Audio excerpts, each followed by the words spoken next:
Welcome back, folks, to another episode of We Talk Photo. I am John Pedersen, along with Mr. Jack Graham. How you doing today, Jack?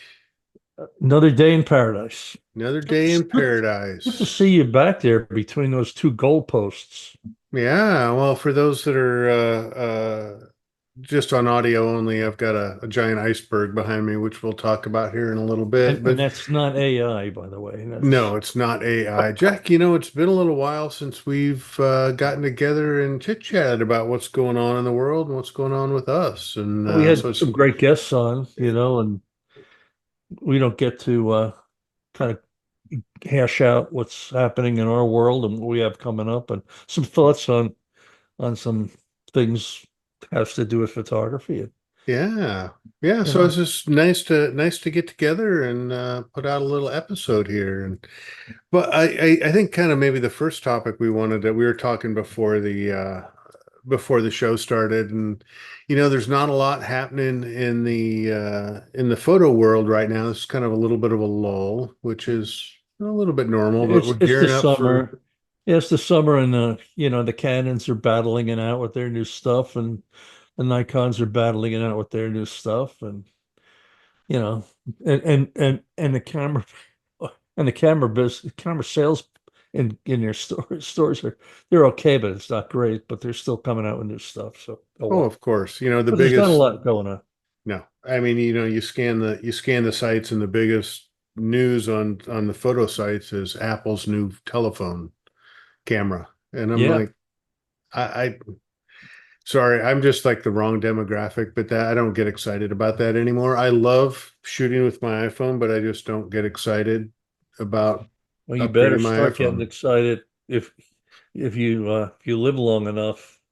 That's what you're going to be using. Oh, of course, of course, But not of yet. course. Go ahead. No, not yet. Oh, all right, all We're right. still carrying things around, so it's all good. Yeah, you bet. Well, the other thing we were chatting about too is I think it's sort of ramped up in the last little bit, the proliferation of AI generated images. There's more and more. It seems like it's accelerated lately, and some of them are I think I sent you an image the other day of a full moon shot through an arch and Yeah, or yeah, yeah, created through an arch, and we knew yeah. that wasn't And real. that Teton shot was, Yeah, and the Tetone and shot, there was and one recently I saw of a cougar kind of walking out of a like walking out of the whole rainforest, standing right in front of you. And one of the ways you could tell if it's a fake animal. There used to be a game farm up in Missoula, Montana called Triple D Game Farm. I'm not sure they're still there. And photographers would go up there and they'd photograph the animals. And they would these animals. The cougar in that the Mercury car commercial that was there a long time ago. yeah. That animal had no scratch. It was perfect. No scratches, no fur out of place. And you can instantly tell that this cougar was not in the A wild wild because one. this Yeah, this looked like somebody combed its hair back and it was all I'm perfect. sure they It was just did. perfect paws. It was just there. And then there was that one of the polar bear, in that piece of ice a few months ago. That was Mm-hmm. crevice right in the sleeping right in the hole of a little iceberg about the size of the half the size of the one way in your background there. Just crevice in it. And you know that was. And you know something? And we don't need to spend a whole lot of time on this, but I think we both agree with what Galen Rowell said, got to be 50 years ago now. And Art too. Just say what you did Yep. Yep. and have fun. Yep. I don't mind if you do it. The only thing I think I've mentioned this before, the only thing that my only bother around AI is just further degradation of our ability to tell what's real and what's not in the world around us. And that's been true for many years, long before AI photography, as we've manipulated everything in our world. Remember HDR when that started? Oh yeah, And people, A, the software was crap, and B, nobody knew how to use it correctly, including me.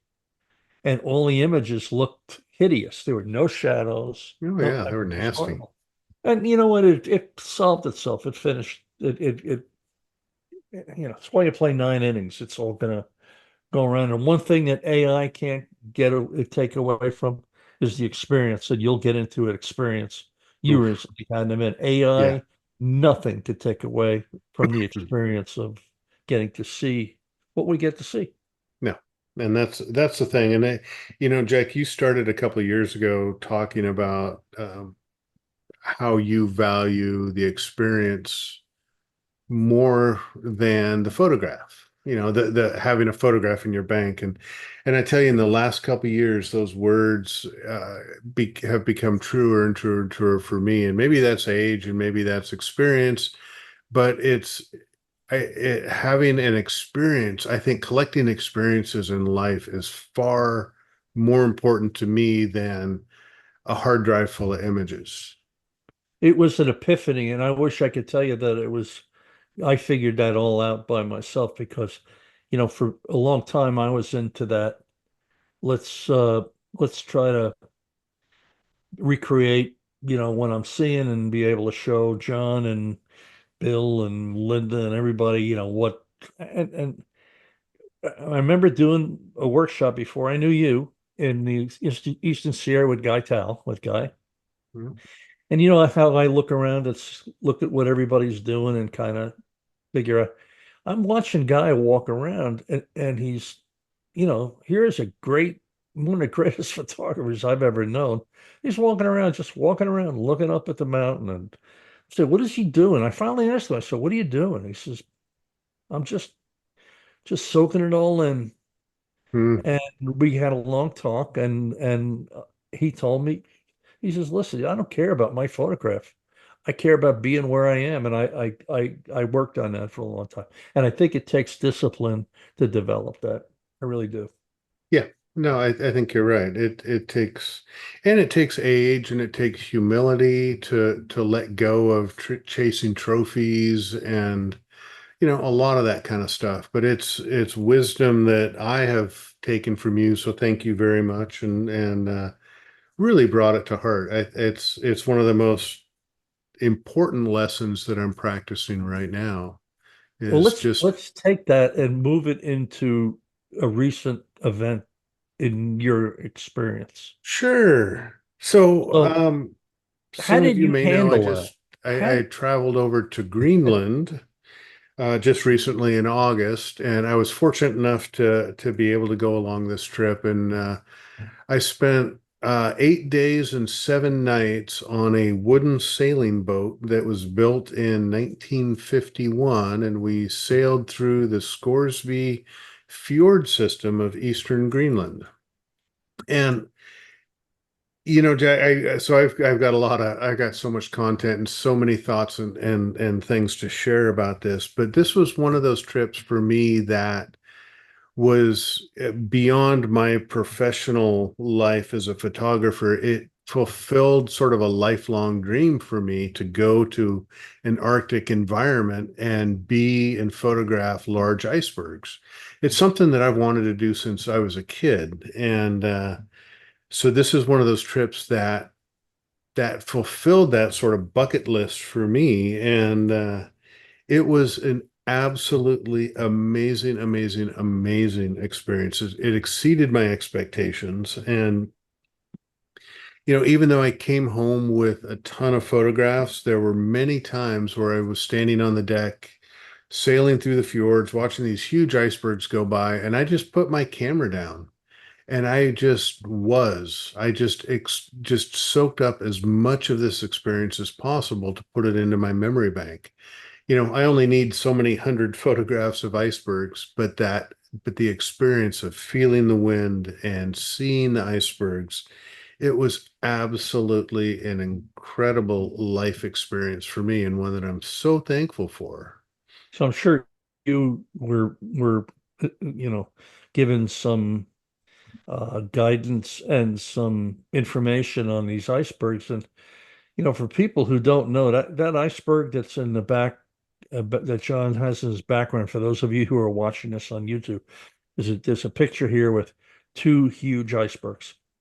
And those icebergs are really old. I mean, they're not they're They're tens they're of not. thousands of years old, this Yeah, ice is. yeah, yeah. And, even we went and filled up the fresh water tanks at the boat. And what we do is we just push the boat into a stream coming down off the glacier and run a hose out to it and fill up our tanks with some of the most pure water you've ever tasted. It's just insane. Just to share a couple of thoughts, Jack, that was amazing was on a trip like this, there's a sense of adventure, a sense of exploration, but more importantly, for 8 days I was in this creative zone. I never had to leave my creative zone. And for US based workshops, we go out and we come back, we go out and we come back. We're always kind of switching between life and creativity. And in this case, I could stay in that zone the entire time. But we also have groups of people that we have to get Oh, to certain places at the oh, for same sure, time. for sure, for Here you're on a sure. boat and you got, certain 50 feet you could walk Yeah, around. yeah, yeah. Thankfully, we had a wonderful group of folks, and nobody was a problem. Everybody was absolutely welcoming and open. And, I had an epiphany about day 6 on this trip, and I was sitting there, just sitting out on the deck with a friend of mine, Dennis, and we were watching the icebergs go by and photographing them. And I thought to myself, well, how many hundreds of photographs of icebergs do I need? They're all unique, they're all special, so I felt this sort of desire to photograph them. And normally, like you, I try to choose my photographs carefully and not just spray and pray. But on this trip, the first few days, I found myself just photographing without a thought to really being ultra discerning. And I was okay with that. I was really okay with that because A, this was a trip I may or may not go on again. And B, why not? I was in this very special place, and I realized my epiphany was every time that I picked up my camera, because so we were moving through the water and the icebergs were coming up and then going past us. And you had to recognize, compose, and execute photographs in a relatively short period of time. You couldn't just sit there and dawdle. Right. And so it was this repetitive motion of composing and photographing that was really flexing my creative muscles. And I realized that I was enjoying shooting just for the sheer act of shooting. That repetitive, hey, let me find a composition, let me frame it up, let me shoot it. That that activity in and of itself was so much fun for me that I was like, I don't care how many photographs I come home with, which was a little bit of a rare thing for me, but I really didn't care because I was having so much fun just taking photographs. That was kind of a neat little epiphany for me. But then I think as the time went on, I bet you got pickier though. Oh, I did. Yes. Yeah, yeah, yeah. Yeah, Yeah, I did definitely get pickier.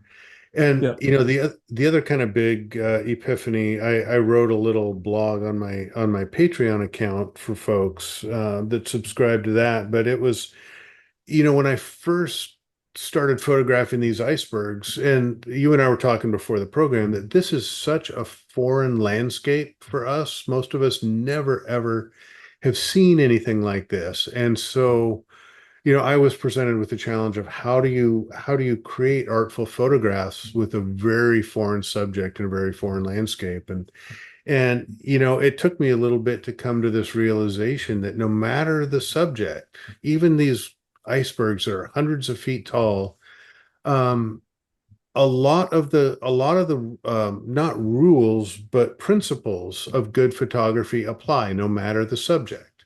And so again, instead of freaking out about, oh, I don't know how to shoot these things, I just went back to what I know about how composition works, lights and darks, leading lines, patterns, shapes.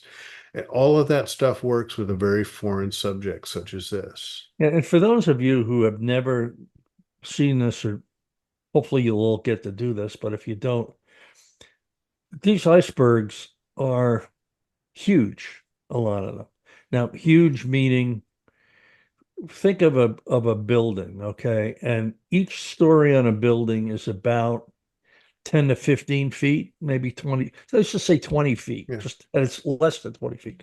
So, I mean, an iceberg could be 150 feet tall. It could be, so Oh, it there could be as was tall as a 10 to 20 story building. oh, there were some that were 300 feet above the water We, and we, as you large know, as a city block.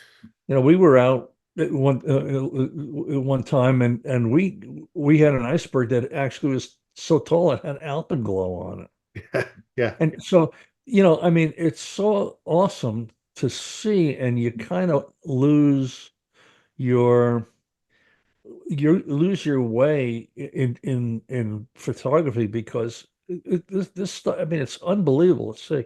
It's Um, mind-boggling. we were. I remember we were out. I can't remember exactly what the name of the body of water was, but it was that's in Greenland. Not too far, but we were I think we were further north than where you are. I think further south, I think where you Further were. south Yeah, rather. yeah, yeah. And Yep.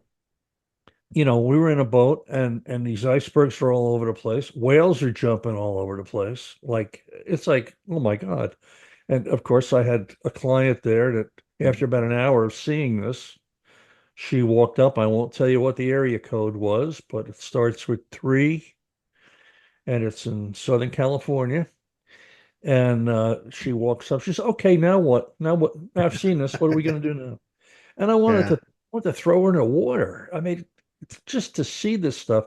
And what happens is I think you get caught up, which is fine. You get caught up in the awe of what you're seeing Yeah. that, you kind of almost lose your ability to remember how to photograph You do. You in the do. way There that were you there want. were a few times where I realized that I was having severe sensory overload because of the awe and wonder and scale and size of this landscape. It just boggled my mind, and there were a few times where I had some a little bit of overload going on.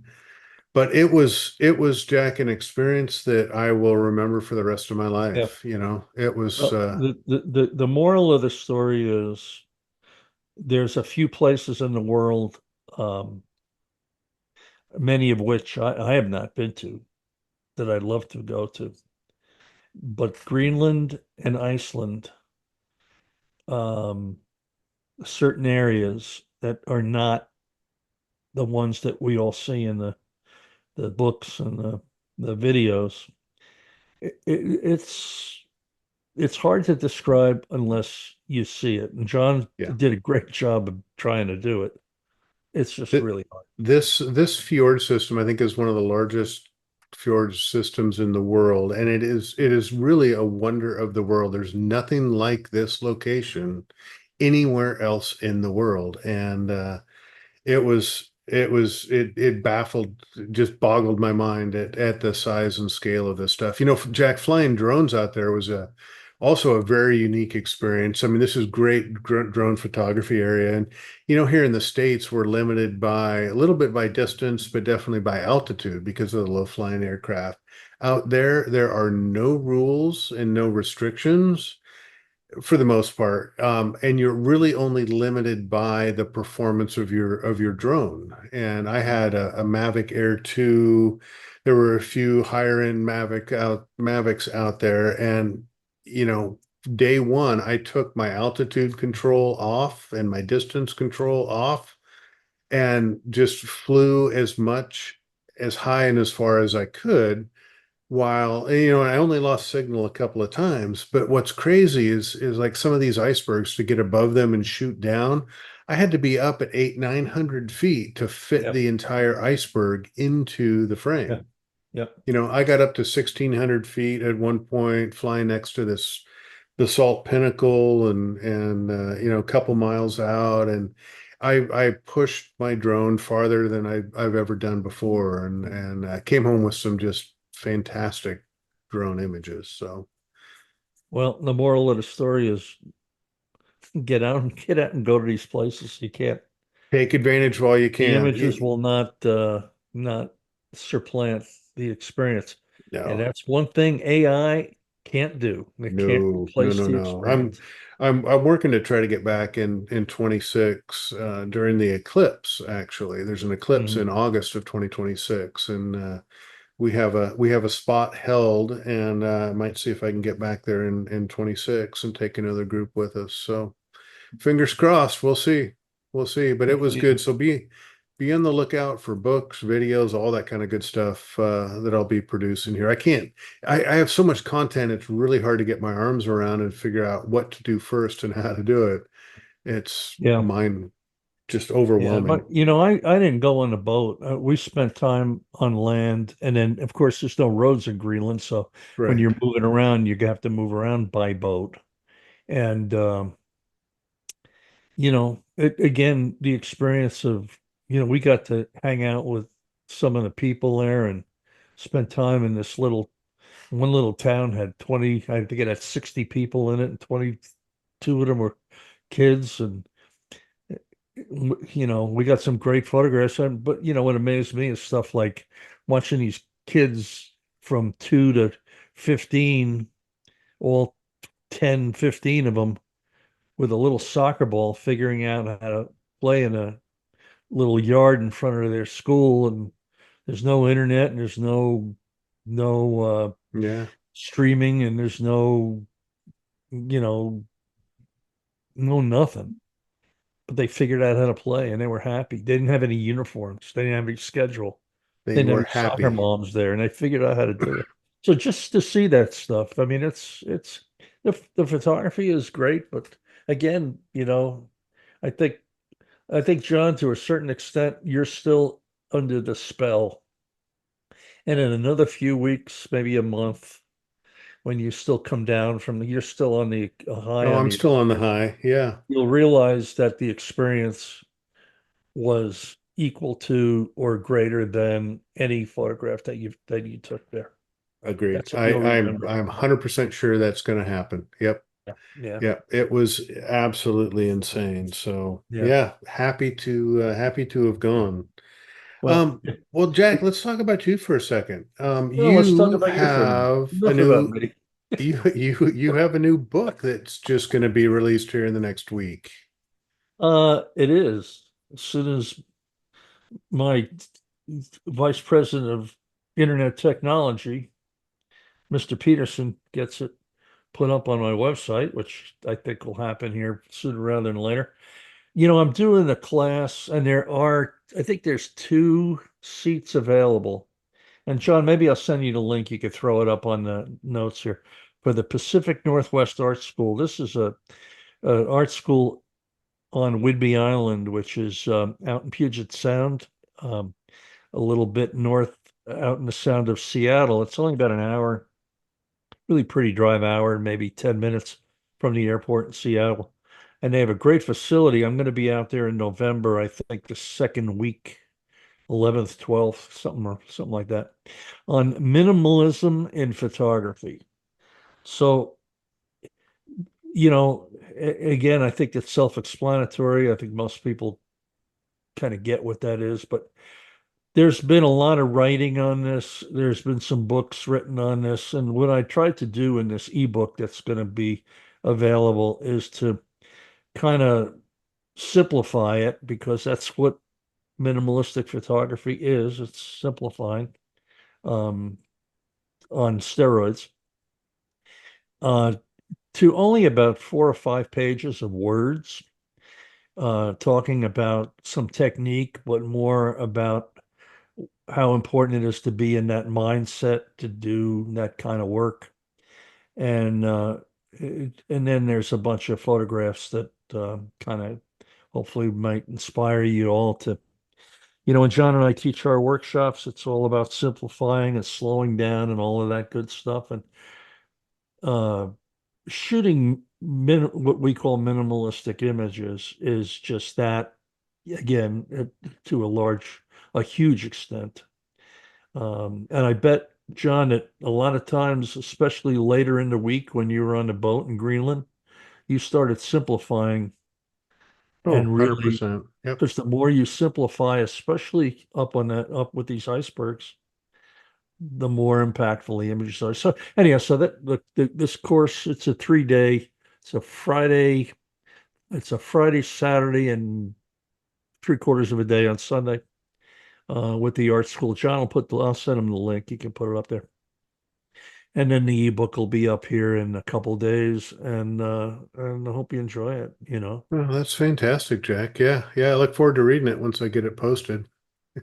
Now that I Yeah. have a copy of it, which is Yeah, awesome. well, you can, again, it's a quick read. You could read Yeah. the word part of this in an hour, in half an hour or less. Well, But it's something I think everybody should think about, because I don't think this kind of photography has been applied enough. I think that if you can really learn this kind of photography and learn the mindset that it takes to do it, it's going to help you in your just general overall. for sure it will. I think for years, Jack, thanks to you too, I've been preaching the simpler is stronger.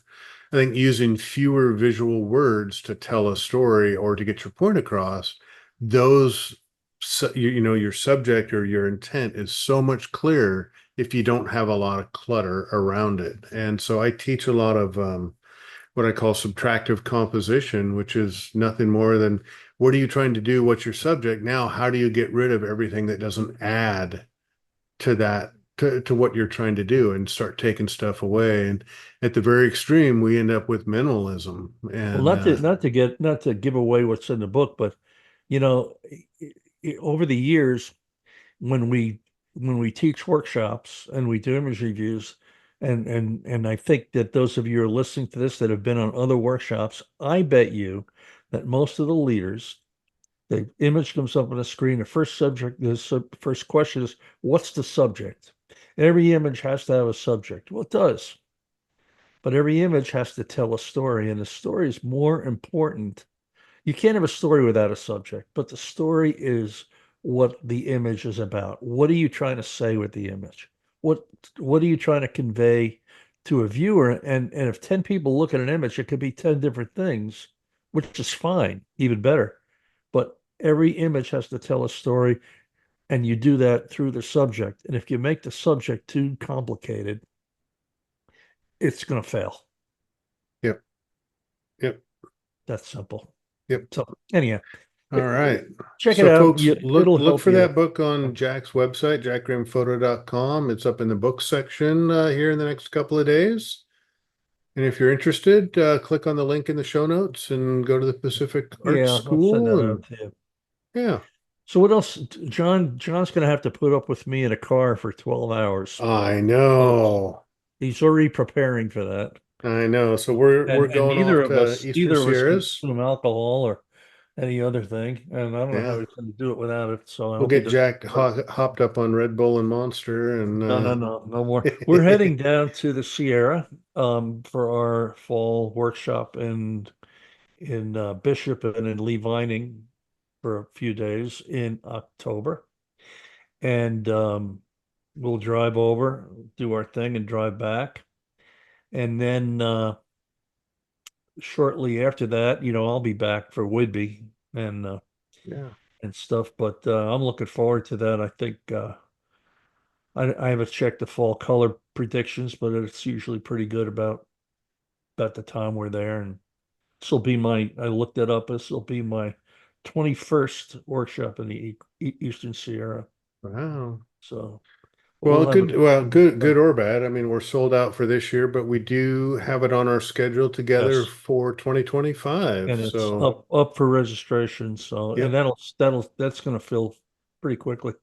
Yeah. After that, John, what do we got? We got early Well, next year. We have the Four Corners and then Navajo Experience. yep. Monument Valley April and is Hunts Mesa. Still have a couple of seats left for that one. two things different about that this year, this next in 2025. Typically, we used to spend. We're adding a day in Monument Valley and adding a day in Canyon de Chelly.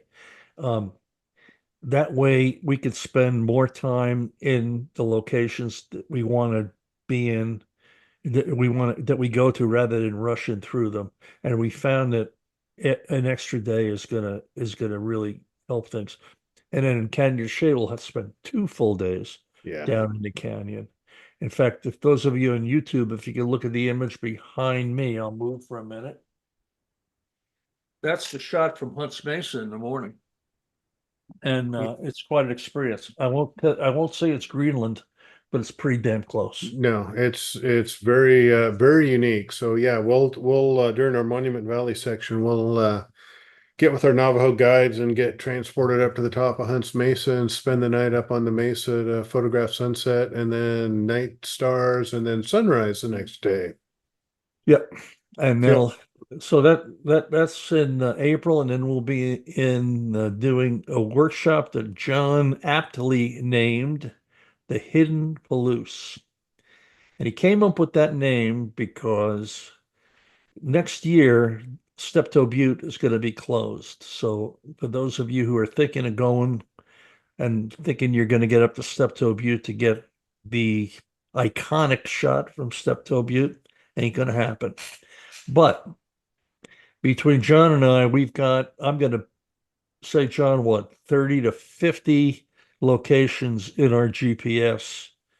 And they're hard to, I couldn't tell you anybody where they are. It might say Red Fence 830 or Barn Well, no, 409. like we have 300 Yeah, to 500 spots yeah, in the Palouse in our GPS, but iconic or shots that will I think end up being better than Steptoe Butte, locations better than Steptoe Butte. These are hidden locations that we know about yeah. after the, 20 years of leading workshops up there. And for Um, those of you who've been with us before, you may want to think about coming back because we're going to go to some spots that you haven't been to.